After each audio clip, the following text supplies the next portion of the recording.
मनपाच्या शाळांचं जे खाजगीकरण होतंय त्या विरोधात आज आम आदमी पक्षाने पुणे आणि महाराष्ट्र प्रदेशच्या कार्यकर्त्यांनी पुणे महानगरपालिकेत एक आंदोलन केले. जाणून घेऊयात त्यांच्या नेमका मागण्या काय आहेत, काय म्हणणं आहे त्यांचं, कशा संदर्भात हे आंदोलन केलं. पुणे हे विद्येचं माहेरघर समजलं जातं आणि या विद्येच्या माहेरघरामध्ये पुणे महानगरपालिका स्वतःच्या शाळांचं खाजगीकरण करते आणि ह्या खाजगीकरणाला आम आदमी पक्षाचा विरोध आहे. आमची भूमिका आहे की शिक्षण आणि आरोग्य याच्यावरती महानगरपालिकेने स्वतः खर्च करायला पाहिजे. शाळा दवाखाने महानगरपालिकेने स्वतः चालवायला पाहिजे. त्याचं खाजगीकरण होता कामा नये, आमची भूमिका. आणि हे आम्ही फक्त राजकारण म्हणून बोलत नाही. आम आदमी पार्टीने दिल्ली आणि पंजाबमध्ये करून दाखवलेलं आहे. दिल्लीतल्या आणि पंजाबमधल्या शाळा कशा पद्धतीने सुधारवल्या आहे याचा सगळ्यांचा इतिहास सगळ्यांच्या समोर आहे. पंजाबमधल्या शाळा आता भारतात एक नंबरला हे स्वतः नीती आयोग मान्य करते. आमचं म्हणणं आहे की याच्यात राजकारण न आणता पुणेकरांना, सर्वसामान्य गरीब पुणेकरांना दर्जेदार शिक्षण मिळण्याचा अधिकार आहे. महानगरपालिकेच्या शाळांचं खाजगीकरण होता कामा नये. सामान्य लोकांच्या पासून शिक्षणाचा अधिकार तुम्ही काढून घेऊ नका. अशा किती शाळांचं खाजगीकरण होतंय? आता 7 शाळा आहेत, टोटल 27 शाळा आहेत.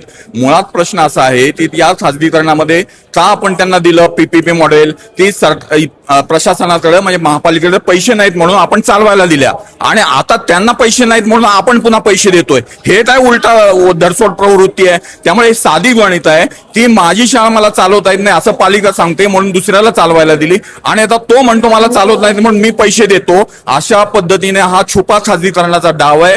महाराष्ट्रातल्या सर्व शाळा 27 शाळा यांच्या ताब्यात आता आहेत. पुणे, नागपूर, मुंबईला पण आहेत. हा या पद्धतीचा प्रोजेक्ट आहे आणि याच्यामध्ये एक टक्केवारीचं धोरण असल्यामुळे ही 25,000 रक्कम ठरलेली आहे. अन्यथा 17,500 खाजगी शाळांमध्ये आरटी मध्ये शिक्षण मिळतं. मग यांना 25,000 का दिले जात आहेत? कारण हे टक्केवारीचं धोरण या शिक्षण क्षेत्रातही घुसवायचं आहे आणि खाजगीकरण घुसवायचं, आमचा त्याला विरोध आहे. आता आंदोलन करत असताना तुमच्यावर महानगरपालिकेच्या कर्मचाऱ्यांनी हातापाई केली, काही लोकांना मारहाण केल्याचं पण आम्ही पाहिलंय, ऐकलंय. तुमच्या हातातले पोस्टरही फाडले गेले, काय म्हणाल? मी बोलतो विषय असा आहे की हे जे सुरक्षा रक्षक आहेत हे महानगरपालिकेचे सुरक्षा रक्षक आहेत आणि ते पुणेकरांच्या टॅक्स मधून कर रुपी पैशातून ही महानगरपालिका चालते, स्थानिक स्वराज्य संस्था. त्यांचं काम आहे की इथली व्यवस्था पाहणं. परंतु जर तिथे काही यांनी कारण सांगतात की दुसऱ्या पक्षाची लोक तिथं होती, उलट कुठल्याही पक्षाचा कार्यकर्ता येऊन आम्हाला काही बोलला नाही. आता जाताना अभिनंदन करून गेलेत कार्यकर्ते सर्व पक्ष, चांगला कार्यक्रम केला म्हणून तुम्ही.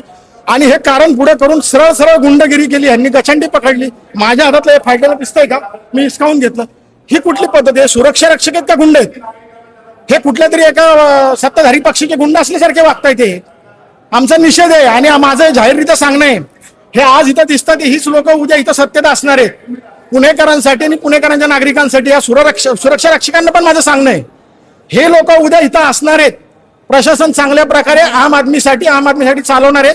सुरक्षा रक्षकांना माझी विनंती आहे, आपण सुरक्षेचं काम जरूर करावं. आमच्याकडून जर आगळीक घडली असती तर त्यांनी आम्हाला जरूर करावं. कुणीतरी आमच्यापैकी ते म्हणतात काचेवर डोकं आपण का केला प्रयत्न, त्यांना जबरदस्ती केली, त्यांची गचंडी पकडली म्हणून ते चिडले, म्हणून त्यांनी केलं. ही जाहीररित्या माझी विनंती आणि सर्व पक्षीय नेत्यांना पण माझं या निमित्ताने सांगणं आहे की आपण हा प्रश्न सभागृहात घ्यावा. सुरक्षा रक्षकांना योग्य त्या मार्गदर्शक सूचना द्याव्यात. ज्या सुरक्षा रक्षकांनी तुमच्यावर हातापाई केली आहे त्यांच्या पण निलंबनाची मागणी तुम्ही करणार का आता? नक्कीच या संदर्भामध्ये जे काही गैरकारभार झाला असेल त्याच्यावरती महानगरपालिकेने पण आम्हाला वाटतं की त्यांच्यावर कारवाई होण्यापेक्षा सुरक्षा रक्षकांचं आमचं मेन भांडण नाही. आम्ही आज का आलोय जीबीच्या दिवशी की हे जे नगरसेवक आहेत की जे पुणेकरांच्या हिताचा निर्णय घ्यावा म्हणून त्यांना निवडून दिले, ते आज महानगरपालिकेची शाळा विकायला निघालेत. आमचं भांडण नगरसेवकांचे, आमचं सुरक्षा रक्षकांची भांडण नाहीये. त्यांनी आमच्याशी अरेरावी जरी केली किंवा हातापाई जरी केली तरी आम्ही अजून सहन करू. आम्ही गांधीजींच्या मार्गाने चालणार आहे. आमचं भांडण सुरक्षा रक्षकांची नाही, आमचं भांडण आहे या नगरसेवकांची. त्यांनी हा ठराव रद्द करायला पाहिजे ही आमची आग्रहाची मागणी.